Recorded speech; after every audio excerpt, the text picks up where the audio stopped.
All right, so last week we finished up talking about our first conic section, which was parabolas. This week we'll look at ellipses, hyperbolas. Okay, we'll do those Monday, Tuesday. And then Wednesday, Thursday, we'll look at section 10.1 and 10.2, which is back in the book, and that's on systems of equations. So for tonight, the homework will be in a packet, but the packet will be at the end of the video. So if you just need the homework page, it'll be the very last thing in the video. All right, so we always start out with the definition. Okay, and what I'll do first is give you the definition, and then I'll show you a picture, and that'll help it make more sense. All right, so if I was going to define something simpler, an ellipse is a little more complicated, but if I was going to start with something really, really simple, like a circle, which is kind of like an ellipse, but it's been stretched out. A circle would be a collection of points in the plane that are all equidistant from the same point. Right? So if you just mark a point and you draw every point that's, say, 1 inch from a center point, you would basically get a series of dots going around in a circle. Okay, it would make up the circumference. Well, an ellipse isn't a collection of points that are equidistant from a single point. It has to do with distances from 2 points. So there's not a single center. There's 2 points that we measure things from in an ellipse.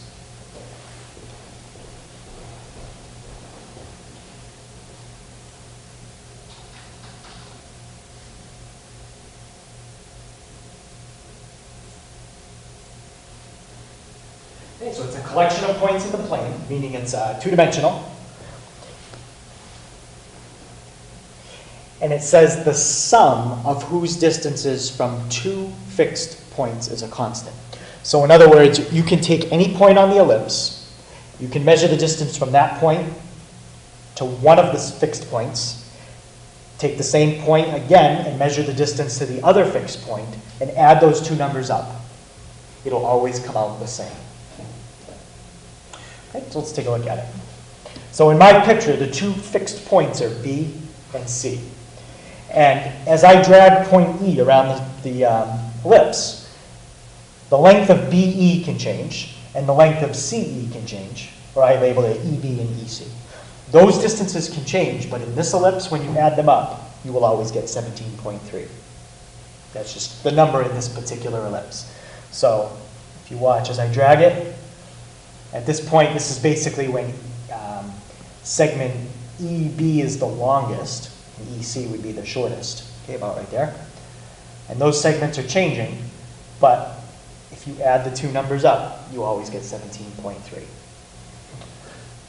Okay, any questions on that?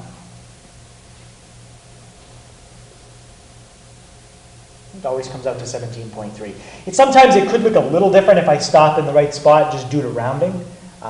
Like right there, 7 and 2 would add to 9. That's just because of rounding. That's all.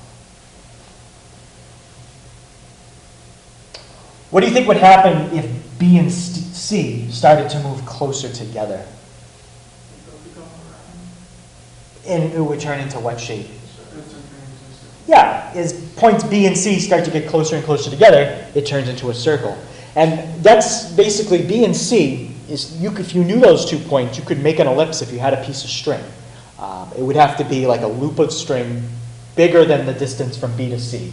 So if you had like 2 push pins, put them in the board, and then take a piece of string, loop it over the 2 push pins, and then take a pencil and pull the string tight, and move your pencil, keeping it pulled tight around the 2 push pins, you would get an ellipse. That's how you could make one. Circle's a little simpler. If you just had a single push pin and you tack a piece of string to that push pin, just keep the string pulled tight and just move around in a circle, and you get that. You get a circular shape. Okay, but that's an ellipse. Those 2 points, B and C, those are called your foci. So with a parabola, we had a single point we call the focus. This has 2 of them, and we call them foci.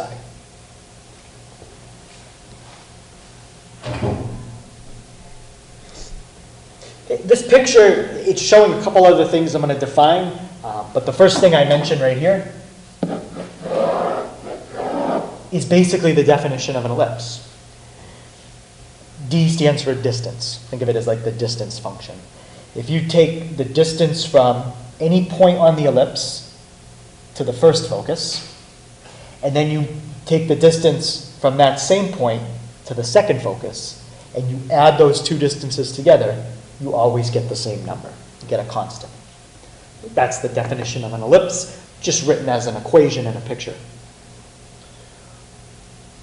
Okay, and some of the other things in this picture, I'm going to come back to them as I define them. Okay, if you draw a line segment through the foci, that's called the major axis. In an ellipse, the major axis goes the long way. So for this particular ellipse, it's horizontal. There's only two cases for ellipses. You either have the case where your ellipse is horizontal, or the case where it's more like this, vertical. How many different cases did we have for parabolas? We had 4. The parabola could open up, down, left, or right. Ellipses, there's only 2, and the shape we study tomorrow, 2. Okay, that's another reason why it makes parabolas a little more complicated. There's more options. Okay, if you draw a segment between the two foci and find the midpoint of it, that's the center. Okay, so I didn't label that on here, but that's the center. Now, I said it's the midpoint of the segment joining the foci. You could also say it's the midpoint of the segment joining the vertices. I haven't mentioned that yet, but I'm guessing a lot of you probably guessed V1 and V2 stand for the vertex. Vertex 1, vertex 2.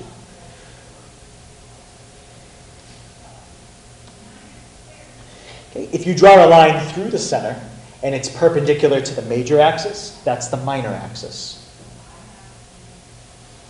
So if you draw a line through the center, perpendicular to the major axis, that is the minor axis. And the minor axis always goes the short way across the ellipse.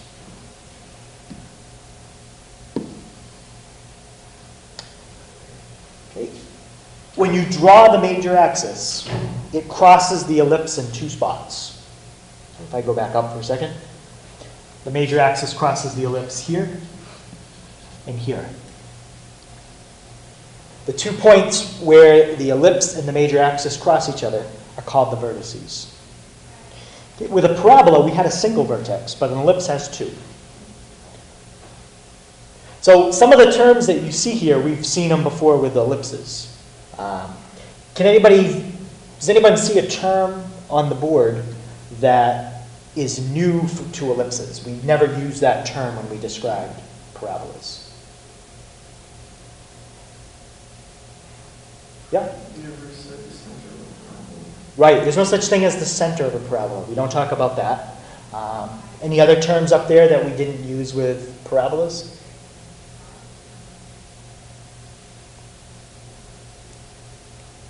Vertices? Well, we didn't use vertices plural, but we used vertex singular.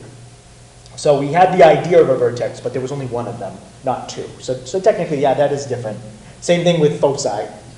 We had a single focus in an ellipse, in a parabola. We didn't have 2. We didn't talk about axes at all. No, we didn't talk about axes. There was no major or minor axis. Tomorrow we'll talk about axes again, but they have a different name.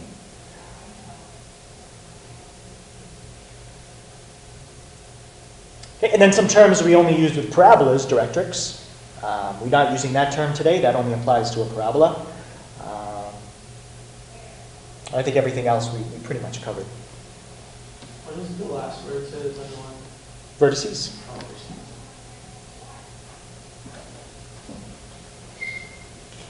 Okay, so any questions on those terms or what the definition of an ellipse is?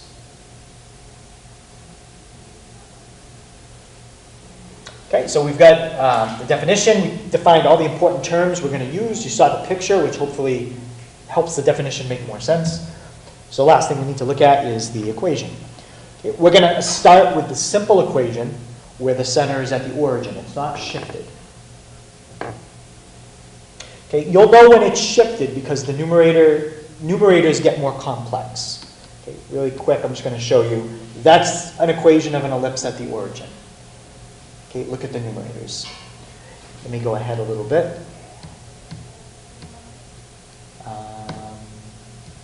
Actually, I don't know if I have, there's one.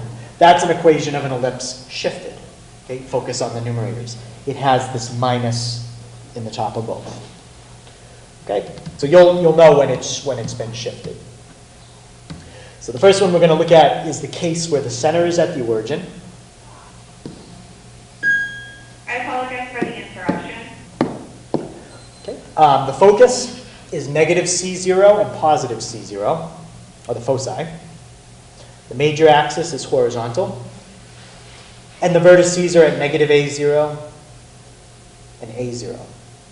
Now, these two things, I don't remember them that way. That's how your book presents it. But the way I remember it, and do I have? I'm just going to scroll down. I'll come right back to it. I want to see. Yes. The way that I'm going to remember it is these three facts I'm about to give you. I think it's a lot more helpful than the way the book describes it. Okay, but this part's important. Okay, that's the equation of an ellipse. How many variables are squared in an ellipse? I'm sorry, A and B, when we're done, those will be actual numbers.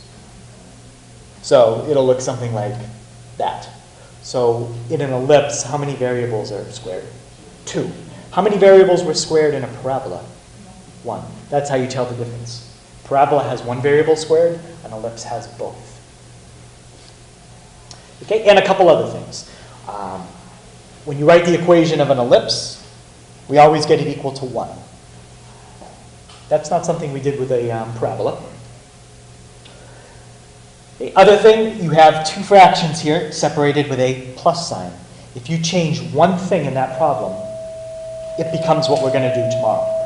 If you change that plus sign to a minus, that's all you have to do to change the shape to tomorrow's conic.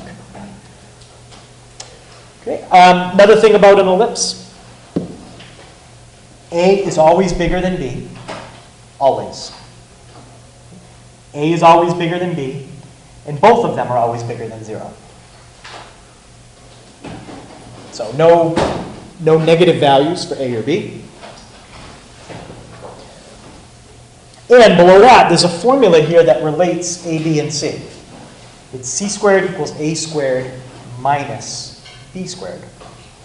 And the reason that formula will come in handy is because a lot of times in a problem, they'll tell you C. They'll tell you A. But the problem is to write the equation, you need B. Well, if you know 2 out of 3 of those letters, you can find the third one. We'll just plug them into that equation. So C squared equals A squared minus B squared.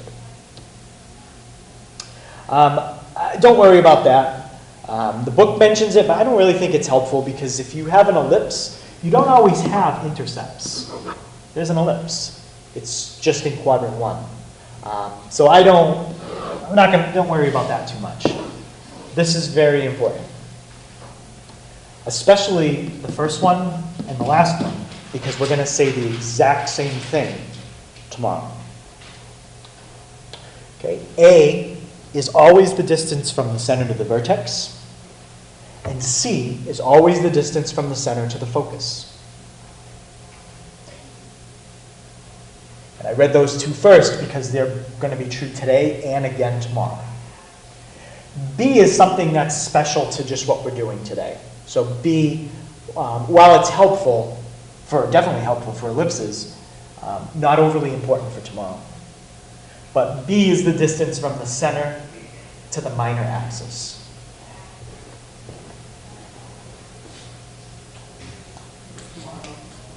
What's that? Tomorrow the shape we're studying is a hyperbola. So A is your center to vertex. B is the center to the minor axis. And C, center to focus. Okay? That's pretty much all you need to know to figure out, whatever they want you to do with an ellipse. There's really three kinds of problems they can give you. I can describe a bunch of things about the ellipse and say, tell me the equation of it. I can switch it around and say, here's the equation. Describe to me where the center is and the vertex and the focus and all that stuff. Or I can also give you a picture and ask you to do something with that. Okay, from a picture, you could tell me the equation, or I could say, what's the center in the picture, what's the vertex, stuff like that. Okay, so any questions on what A, B, and C stand for?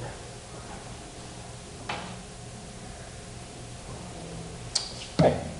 So let's find the equation of this ellipse. So anytime you're working with an ellipse, there's three letters you have to find to fill this in. Technically, you only need A and B, but a lot of times to get those, you also need C, even though C doesn't appear in the final answer. All right, so with the information they've given me, is there any one of these letters, A, B, or C, I can find directly?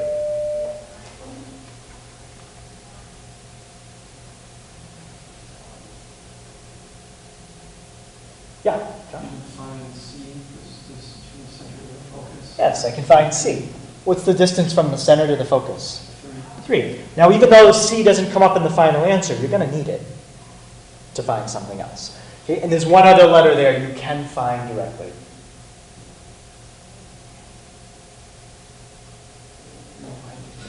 Yep, we can also find A. Francisco, what's A? All right, or what's the definition of how you find it? And then we'll apply it to this problem.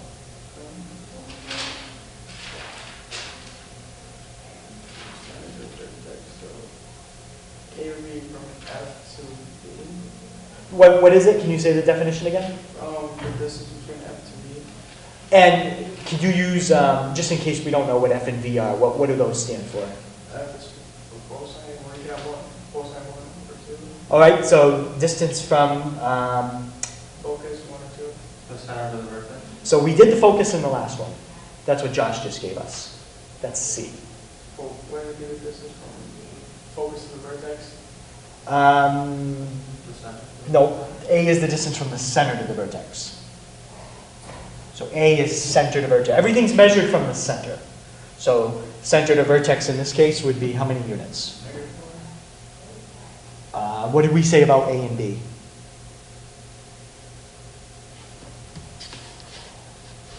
A and B are always positive. A is always bigger than B, and they're both positive. Yep, so A is 4. Now, how can I get B using A and C? Is there a formula I could plug into? Pacey? C squared equals A squared minus B squared. Yeah, C squared equals A squared minus B squared. So I get negative 7 equals negative B squared, and then I can cancel the negative from each side. And technically, I don't need B. B squared is what's in the formula. But if you want to write down B, it's the square root of 7. Okay, so we can set up our problem. What symbol is always between the fractions for an ellipse? Addition. Okay, that's for an ellipse. And it's always equal to 1. And A squared is going to be under the first denominator in this case, so 16. B squared is under the second denominator, so that's 7. And x squared is in the first numerator, y squared is in the second.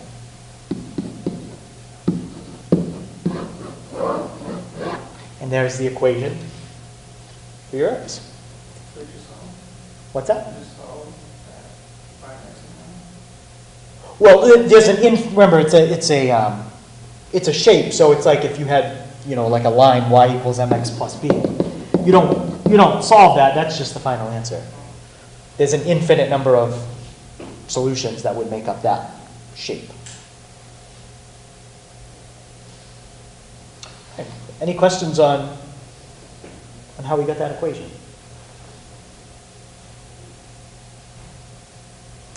Okay, and basically there's one thing here, and we'll come back to it, that controls whether this major axis is horizontal or whether your ellipse is vertical.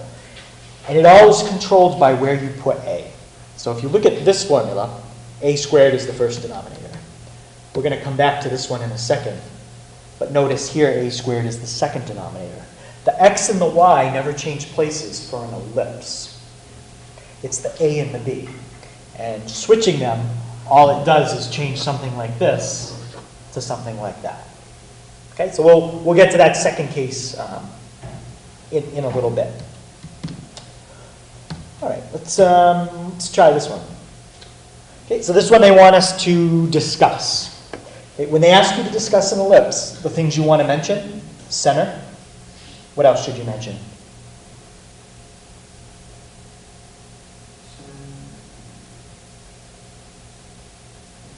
Foci. Yep. Yep, the vertices.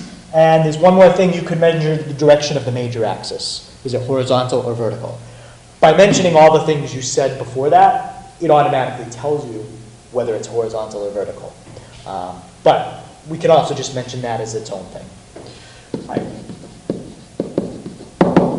So this one, look at the numerator. There's no addition or subtraction with the x's and the y's. So that means my center is where?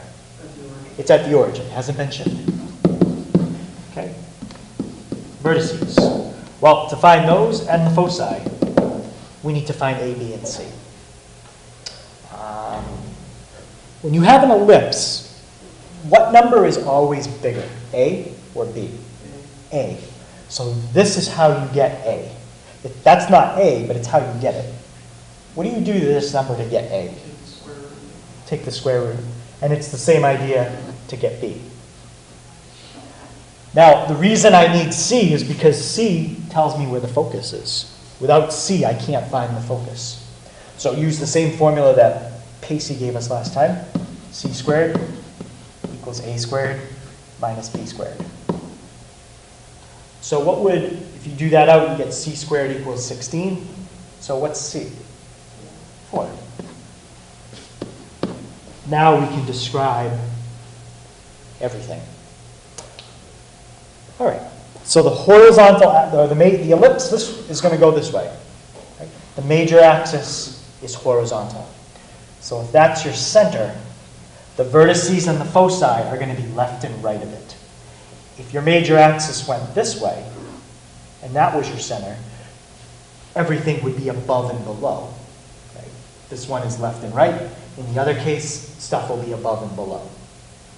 So, how many units away from the center is the vertex? It's 5 units away from the center. And in particular, it's 5 units to the left and 5 units to the right. So, what would be the coordinate of the point 5 units to the left of the center? Yep. And how about 5 units to the right?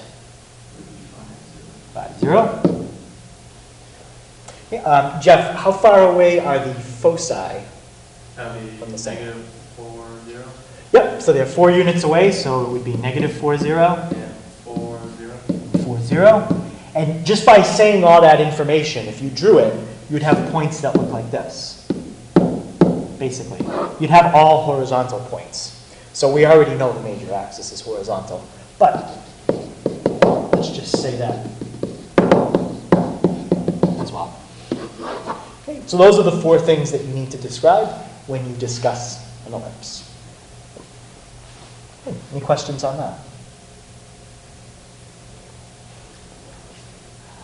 Okay, let's see.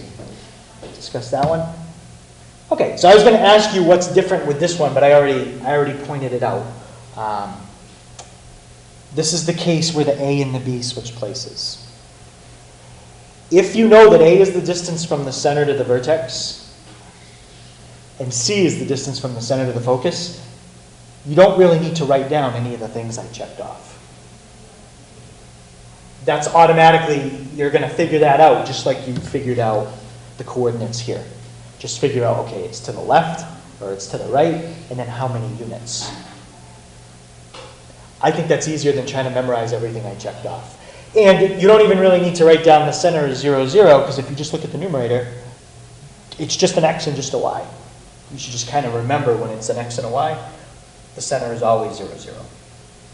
Okay. These two facts, exactly the same that you just wrote in the previous problem, or previous type of ellipse. A is always bigger than b. They're both bigger than 0. And c squared equals a squared minus b squared. Okay, this seems kind of easy today, but where it starts to get complicated is once I explain hyperbolas, because the equations and formulas for hyperbolas are almost identical to this. You just change a plus sign to a minus sign. And all of a sudden, everything you're doing today turns into tomorrow. So on your reference sheet, I think it's helpful to write all the formulas down, because they're very, very similar between today and tomorrow.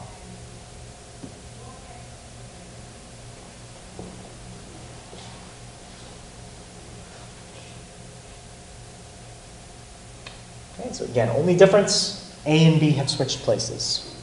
And that's how you can tell which way the major axis goes. Wherever the bigger number is under, that's the direction of the major axis. Okay? So put the bigger letter under y, the major axis will go in the vertical. Put the bigger number under x, the way we had before, and the major axis goes horizontal. So whatever letter you put A under, that's the direction of the major axis.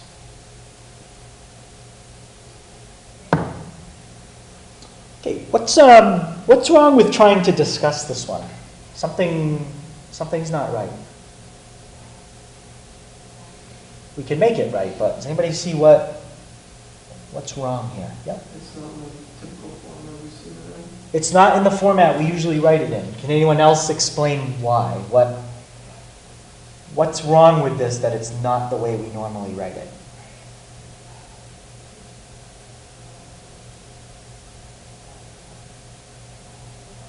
X, 2x ones, 2 squared, or x and y both squared. Okay, in the last problem, x and y were both squared. So that's the same.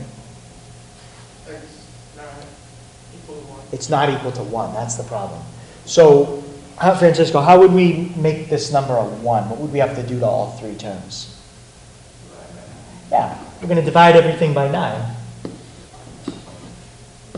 Now we'll be ready to discuss it. So we're going to get x squared. What could I put for a denominator if I want to put something? Because it's going to cancel. Yeah, we could just put 1 plus y squared over 9 equals 1. So there's your equation. Now, once you get your equation in the right format, now we can find A, B, and C. What's A in this case? 3. Yep. A is always found by using the bigger number. How about B? B is 1. And what would be my equation I would set up to find C? C squared equals 9 minus 1. Yep. So C is the square root of 8. And I know we can reduce the square root of 8 to 2 square roots of 2, but for the purposes of going through it, I just don't want to complicate it one more step right now. So C is the square root of 8. Okay. Jeff, can you tell me what's one thing when I have to discuss an ellipse I should always write down right away? Sure it's equal to 1. What's the first thing I should write down when I'm discussing an ellipse? Can you see? All right, so I have A, B, and C. Yep, that is the first thing. And then what do you do after you get A, B, and C? Do you try to fill them out? So when you say fill them out, can you describe what them are? Like A, B, and C, so then A would be the center. So Yep. vertex. Let's start with that. So the center. Oh, and then the focus on the vertex. Yeah, we're going to do all that stuff. Yep. So what's, Pacey, what's the center here? This is Yep, 0, 0. Again, you'll know when it's not. Vertex. Now, this time, are the vertices above and below the center, or to the left and to the right? Right, the major axis goes vertical because the bigger number is under y. So think of your ellipse as being like this. They're above and below. So, we know A is 3. We know the center is 0, 0. So where would my first vertex be?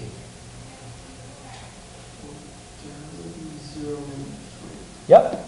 First one is down 3 units from the center. And the next one, 0, 3. And now the foci. We don't have as nice of a number to work with. It's square root of 8. But it's still square root of 8 units below the center, which would be negative square root 8, and square root of 8 units above the center. And the major axis, what direction was it here? Vertical. All right, so those are the four things you would have to describe. Hey, any questions on that one?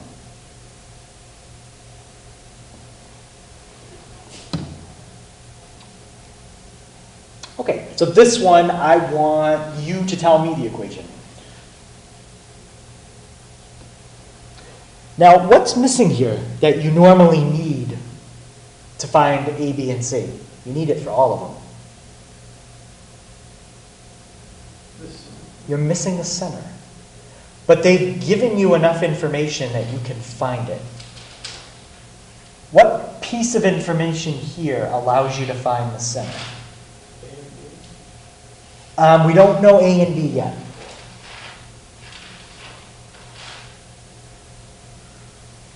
What did they give you that is good enough you can figure out the center?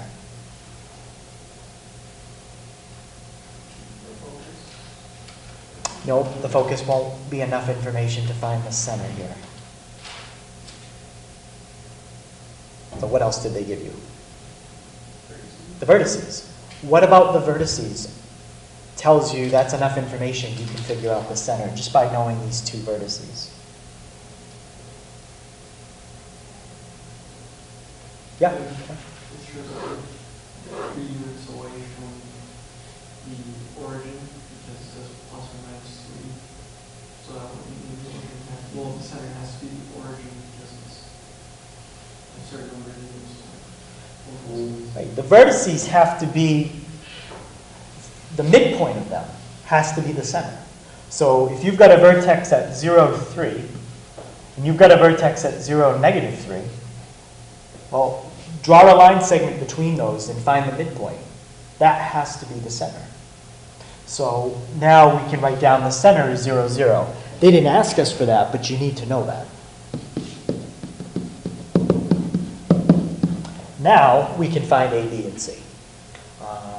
So Francisco, what would A be? Oh, 3? Yep. B, we don't have enough information to find directly. Really, the only time you have enough information to find B directly is if they give you a picture. Then you can look at the picture, find the center, find the minor axis where it hits the ellipse, and count the distance. Okay, that's the only time you can find B directly. But C we can find. What's the distance from the center to the focus? 2. Okay, and now Pacey, what would be the equation I set up to find B? And then I can do the equation. 4 equals 9 minus b squared. Yep. So we're going to get negative 5 equals negative b squared, or 5 equals b squared. Again, you really don't need b. You're going to plug b squared into the formula.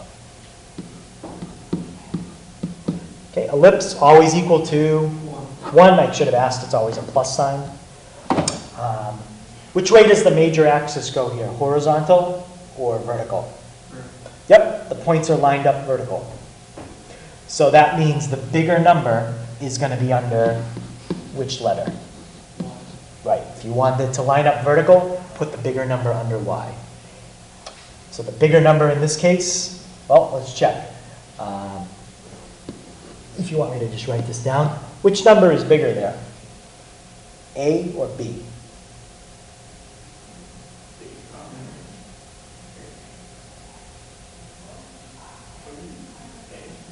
A. Remember, A is always bigger than B. Remember we had this written down? If A doesn't come out bigger than B, you would have a problem. Okay? A always has to be bigger than B. So I'm going to put A squared, B squared. And that's my equation. Any questions on finding that equation?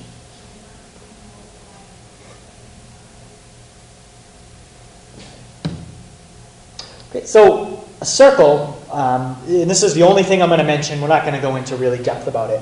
A circle is just a special case of an ellipse. Take the equation for an ellipse, make the two denominators exactly the same. Make them both A.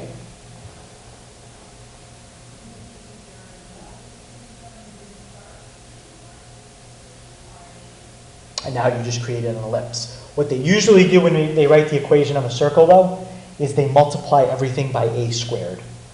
So it cancels the A from the first one, cancels it from the second one, and it puts it on the other side. And sometimes they don't use the letter A, because A actually stands for something. Does anybody know what A would be if this was the equation of a circle?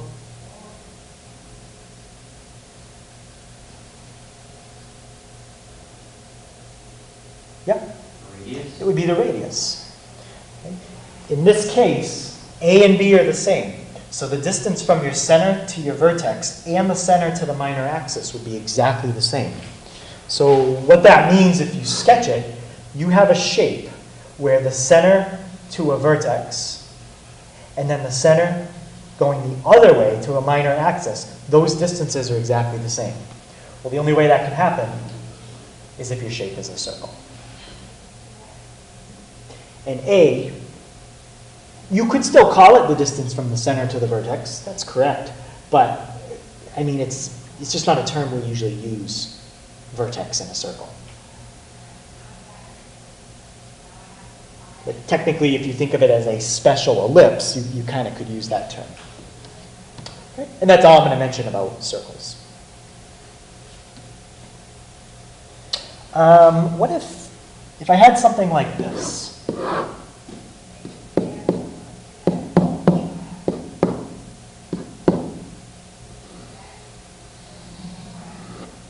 Which way does the major axis go there? Yep, horizontal. What's A?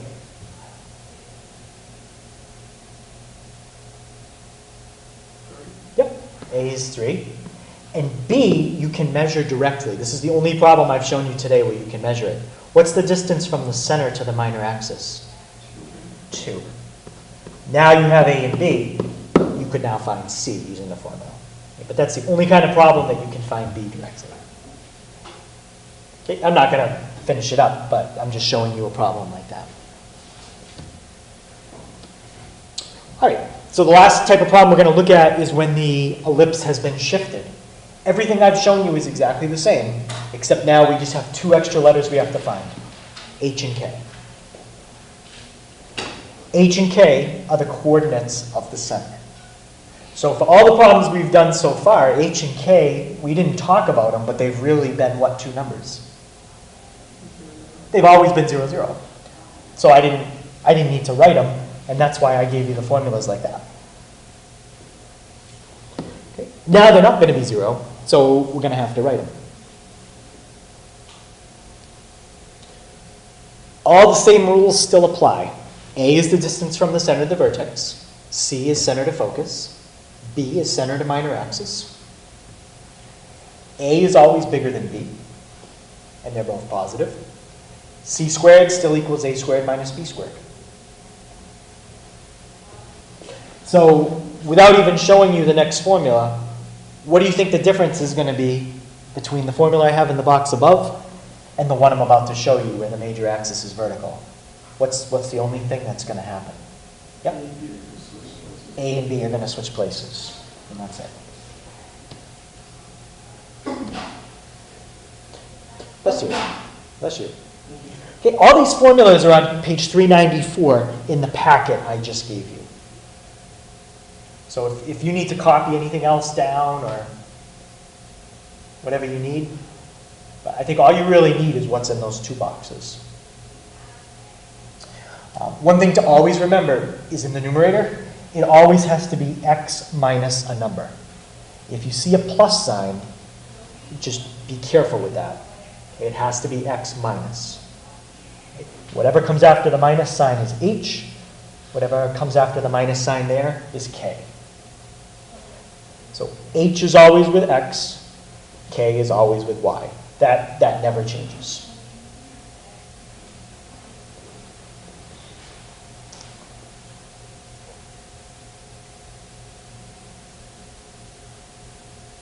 All right, so let's try a problem where now we have to also find h and k. So when we're writing the equation of an ellipse, how many letters are there to find? If we include h and k now. 5. We had to find a, b, c before. Now we're going to add h and k to that list.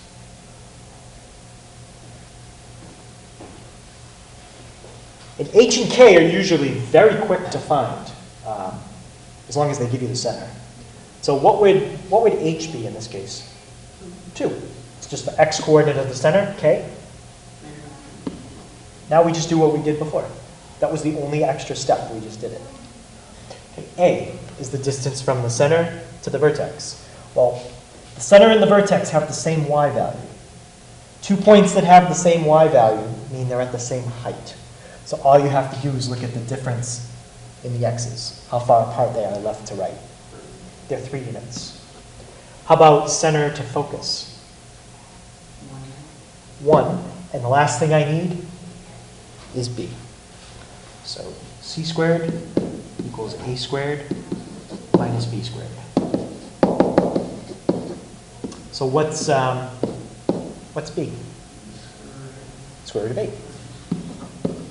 Again, you're going to plug that in and square it in the formula. Okay, so let's start to set it up. What's sign between the two fractions? Addition. What number is it always equal to? 1. First numerator always starts with what letter? X. Always. If you look at the two formulas, both of them always have x right away. So you can do all of this. Make that a y. And now we just have to fill in the rest. In the numerator, what letter is always subtracted from x? H. If I subtract h, it becomes minus 2. What letter is always subtracted from y? K. So what's that going to be when I plug that in? Right, I'm going to subtract negative 3. So that one really turns to addition. Now, where we put a and b is just going to control, does the ellipse go this way or does it go that way? Well, look at your points. The center, right 2, down 3. Focus, right 3, down 3. Vertex, right 5, down 3. How do those points line up? Horizontal or vertical? They're horizontal. So yeah, put the bigger number under x. So these are the two numbers we're looking at. What number is going to go underneath x minus 2? Yep, well, careful. A squared. And what number goes under y? B squared, so 8. And there's the equation of your ellipse. So very, very similar to what we did before. You just have to find h and k now. Okay. Any questions on how we did that one? All right, so last problem we're going to look at, example 6. Okay, we have to do a couple things here to get it in the right form. What's the first thing we have to do to get this in the right form? Complete the square. Yeah, we got to complete the square. And we have to do it with the x's and with the y's. Okay. But anytime you want to complete the square, what is the coefficient of the squared term have to be? 1. 1. So I'm going to do a couple things. One, I'd like to put my x terms together, and I'm going to factor out what I need to make it a coefficient of 1. So what do I need to factor out of the x terms? 4. A 4. So I'm going to factor out a 4. I'm going to be left with x squared minus 2x. 2x. Leave a little bit of space because you're going to complete the square. We're going to do the same for the y's. But it already has a coefficient of 1, so you don't have to factor anything out. Okay, leave a little bit of space. And I'm going to take that constant and put it on the other side. Because anytime you complete the square, you put everything with a variable on one side, constants on the other. Okay, now to complete the square, we have to do something with the number in front of the linear term. And it's 2 steps. Does anybody remember the 2 steps you have to do with that number? Yep, you take half of it. So what's half of it? 1. Careful, half of negative 2 is negative 1. And then what do you do with the negative 1? Square it. You square it. Exactly. Okay, do the same thing here. Half of 4 and square it. 4. Now, I want to look at what I added to the left. And whatever I added to the left, I have to add that on the right. So how much did I add on the left? 5. Nope. Yep. 4. Nope, not 4.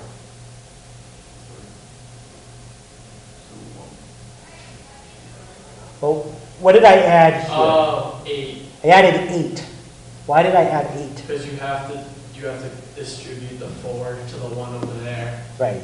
Anything you put inside these parentheses is not really what it is. It's quadrupled.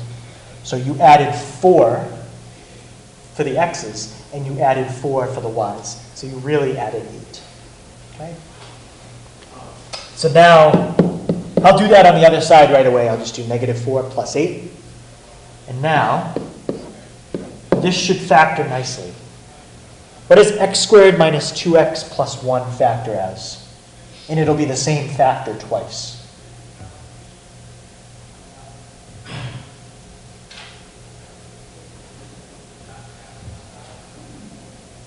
Yep. It's x minus 1, x minus 1. Yep. That's the point of completing the square. It always does that. And how about here? Y plus 2, y plus 2. Now we're getting something that looks kind of like what we're hoping for. Okay. There's a problem here still that happened earlier, but we can fix it. What happened? What can I do here now?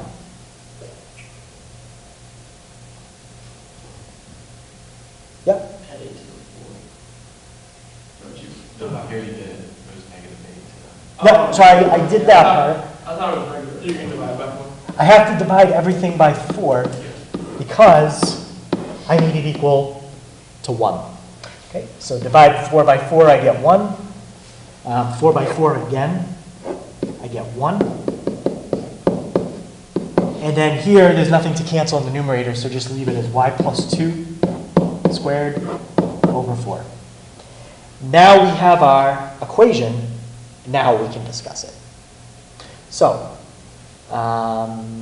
this is how you complete the square. I just wrote down what we did. Take half of the middle term and square it. And then what you do on the left, you do on the right. Okay, so that's just how you complete the square. Okay, once you have your equation, what are the 5 things you have to find next? HK, ABC. So let's find those.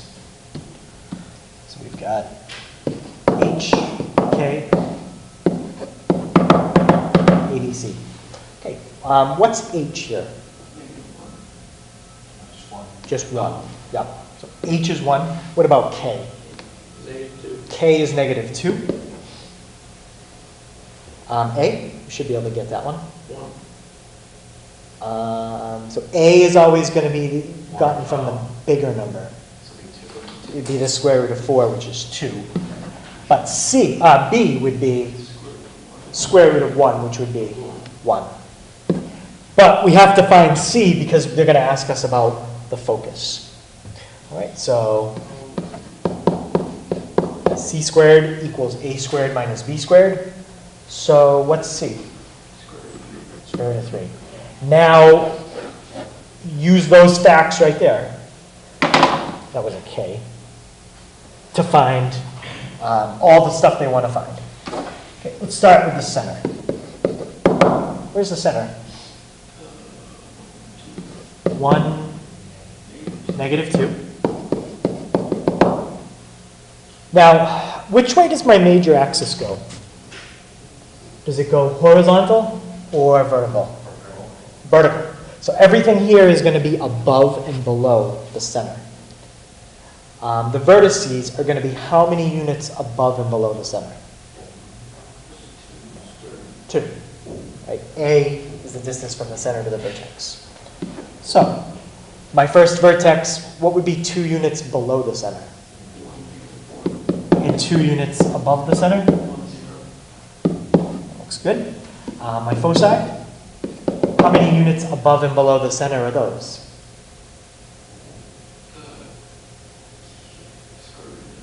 Square root of 3, so not the nicest number, but it's going to be negative 2 minus the square root of 3. And the other one? Yeah, shift it up and down square root of 3 units. And the last thing would be the major axis, which we already know. Which way was the major axis? Vertical. So notice all your points, they all have 1s for the x's. And that's because they all line up vertically. Okay, so one of your numbers is going to be the same in every point you find. Okay, any questions on that one? Okay, that's the hardest kind of problem you could have. That would be more of like a bonus, because you had to complete the square and then you had to discuss it. Okay, the other ones you didn't have to complete the square. Okay, any questions? All right. Okay, so the homework tonight is 13 to 17. That's all. So that's matching. Those are pretty quick. And then the rest of it is odds. So 21, 27 to 31, 39, 41, 43 to 47, and 55. Again, just the odds. 55 is just like the last problem we did. So if you get stuck on 55 completing the square, don't worry about it too much. Don't spend a ton of time on that one. But focus really on everything from 13 to 47.